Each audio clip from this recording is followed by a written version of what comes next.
looks like ESAs or school vouchers have finally made it to Texas or they are on their way.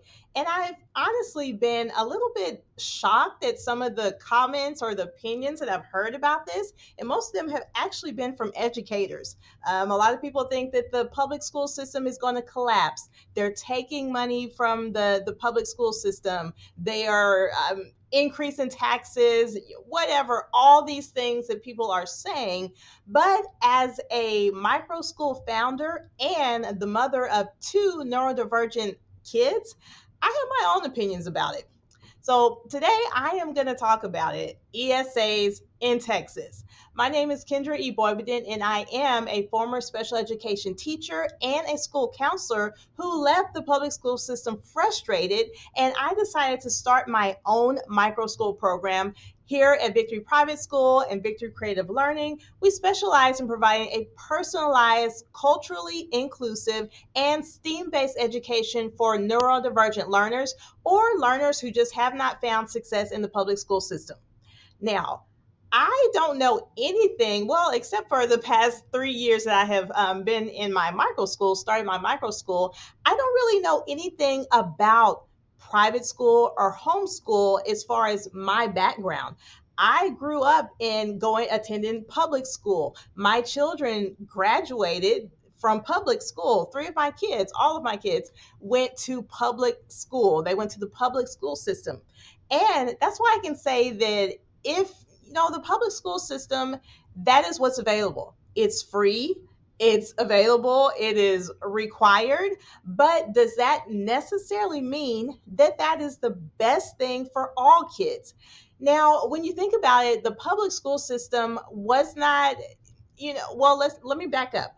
The public school system came second.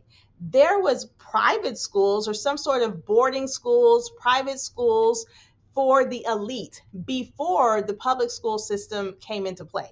And when the public school system did come, or whenever they created the public school system, it was based on a factory model. It was based on one size fits all. It was based on we're going to give everyone the standard education. And I feel like this is still where we're at. Again, private schools, it's nothing new. We have had private schools, and the people who could afford it have already been have their children enrolled into private schools. So, it doesn't mean that it's taking all of the ESAs, doesn't mean that they're taking all the money from the public school, because who is paying the money? Is it not the taxes? Is it coming from the taxes? Is it coming from the state? So yes, that money is going to go somewhere. It's going somewhere regardless. But the way that I see it, ESAs, educational spending accounts, or school vouchers, the purpose for me, the way that I see it, the benefit that I see is it is for the child. The money is going towards the child. It's almost like child support. When someone pays child support, whether it's the mother or the father, whoever is the parent, the custodial parent, they decide to allocate where that money goes. Now, it may go towards their mortgage. It may go towards school things that the kids need. It may be for purchasing the child a car if they're older, like 16 or in high school. But it really doesn't matter, if that parent decides, okay, well, I'm going to purchase my child clothes with this child support this month, or I'm going to put this towards my gas tank, because guess what? It's still going to the benefit of the child. So I see ESAs as something similar where, yes, the money may come from the state. Yes, the money may come from taxes, but is the money not supposed to benefit the child? And the public school system does not benefit or best serve every child. If it does, why do we have a special education program? If the public school system serves everyone the same way perfectly, then why do we have a gifted program? Why do we have all these different systems within the public school system if the public school system is fine just the way it is? Yes, let's think about that. I also think about the fact that there are a lot of things happening in the public school system, a lot of systemic barriers, systemic biases, and it doesn't best serve Black and Brown students. You can look that they have done research on this. You can go and look it up. Oftentimes, Black and Brown students receive more harsh punishment than their Caucasian counterparts, and that's unbalanced. Unbalanced. If we look at the testing, the standardized testing, that's not for everybody. And oftentimes, a lot of these tests, they may have been developed in a different state, and then we've adopted them. So it's really not, the public school system is created to be a one size fits all. And if your child, and one of my children, she was okay. She just was, kind of on purpose, kind of, just doing what she was supposed to do, the typical student. And she graduated. She didn't have any issues. But my son did. He was a child with ADHD. Smart, but ADHD, constant phone calls. Can you come get your son? Did he take his medicine today? He's about to get kicked out of school. He's going to do this. He's going to do that, because he could not sit still, or because he was bothering someone, talking, fill in the blank of all those things. So then he was labeled, and to this day, he tells me stories about certain teachers where he felt like he was held back in kindergarten. Now, at that time, I didn't even know that kindergarten was not required in Texas, and they held him back for his behavior. It wasn't because he didn't know everything. That, I think, that was part of the problem. He did know everything, but yet they held him back. And then so the next school year, he, not knowing, he just naturally went to his former teacher's classroom, and she was like, oh, no, no, no, you are not coming in here. And he just felt, he didn't tell me this really until years later, but he felt sad about that, or he felt like, why is she saying that? Like, why does she have that attitude towards me? And to this day, when he tells a story at 25 years old, he still feels the disappointment, the shame that teacher put on him. Now, I'm not saying that, that's going to happen, that will not happen at private schools, but this is very standard in public school systems. I have seen it multiple times with other people's children. And so here in Texas, it's been passed that there's going to be an ESA, educational spending account, a voucher. I'm not sure how it will be allocated or how it will be dispersed. More so than likely, because Victory Creative Learning is a vendor, ESA vendor for different states. Usually it's Class Wallet, and how that works, the parent, they go to a portal, probably Class Wallet, and they pay for the services through that portal. So the money doesn't touch the parent's hands, so to speak. They just pay for the services through that portal.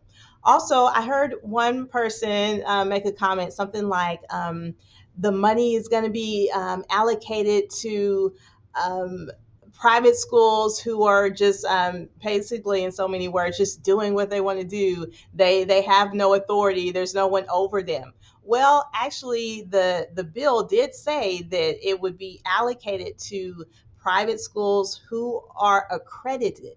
If you are accredited, because my school is currently going through the accreditation process right now through Cognia, Victory Private Schools accreditation, you do have to do some things. They are checking up. They are looking at everything: your policies, your procedures, your safeties, your teaching, how you teach the kids, what you teach the kids, the standards, how you evaluate the effectiveness of your program. And we are not even accredited yet. We're going through the accreditation process. And this was just the first step. So it will be, if your school, the private school is accredited, they have gone through some type of evaluation process. More so than likely, private schools are mostly nonprofit organizations. So you have a board somewhere in there, just like the public school system has a school board. And within a private school, that board is actually more active and has more authority than the public school system. I know personally, someone was just kind of fired from by the board, someone that was a leader in the school for a long time at a different school, not this school.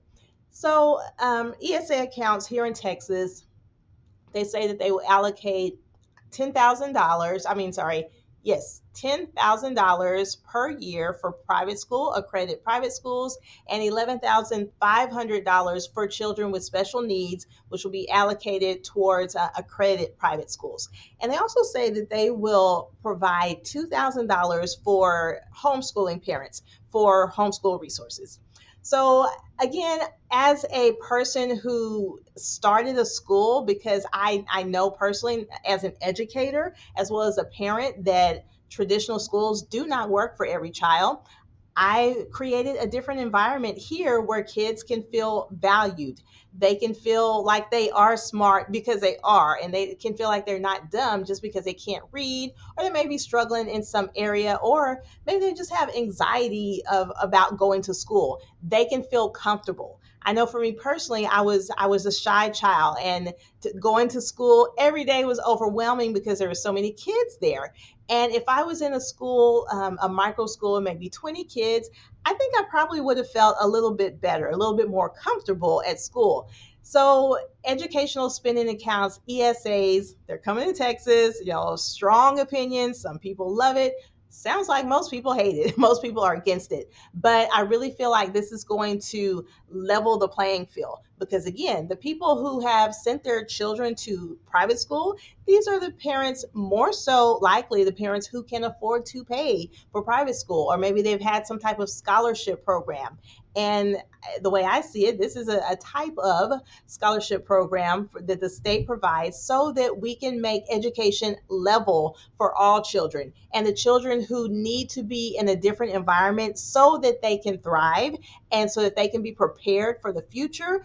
This is why we have ESA accounts. And I will say that there are multiple other states. Arizona is top of my mind. I believe it's either North Carolina or South Carolina. But these states have ESA accounts. And Atlanta, they have a different one, a new one that came out this year. Florida has them. And the public school system there has not deteriorated. It's still there. And I believe the public school system here in Texas will continue to still be there. But let's, for goodness sakes, Texas, let's give other kids a chance at a different type of educational opportunity, which will best serve them. If you are interested in learning more about how we offer different programs for kids who may learn differently, then be sure to reach out to us at www.victorycreativelearning.com. Give us a call, 254-226-3197.